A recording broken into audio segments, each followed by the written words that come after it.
నీ బాధ్యతలు అవి కాదు, నీ బాధ్యతలు అవి కాదు, ఎప్పటికీ కాదు నీకు ఆ బాధ్యతలో.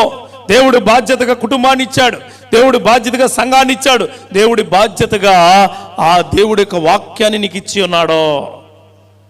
నీకు మాట చెప్పనా, నువ్వు ఏదైతే చేస్తున్నావో నీ బిడ్డలు అదే కోస్తారు, గుర్తెట్టుకో. నువ్వు ఏదైతే చేస్తున్నావు ఈరోజు నీ బిడ్డలు అదే కోస్తారో.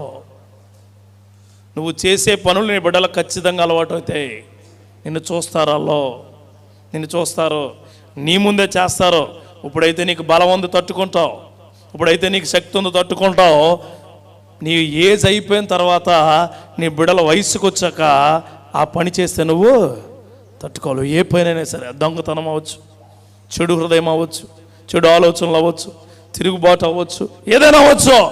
అందుకే అంటాడు ఆయన, నువ్వేది విత్తుతావో అదే కోస్తావు, అదే కోస్తావు. యాకోబు విత్తాడు, మళ్ళీ ఆ పండునే కోసాడు.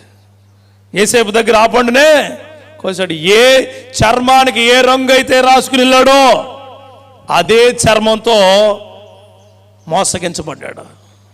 ఎవరి చేత? వారి కొడుకుల చేతనే. ఈరోజు మీకు చెబుతున్నాను, చాలా జాగ్రత్తగా ఉండండి. నీ బాధ్యత తిరుగుబాటు చేయడం కాదు, నీ బాధ్యత సోది చెప్పడం కాదు, నీ బాధ్యత దేవుణ్ణి వదలడం కాదు.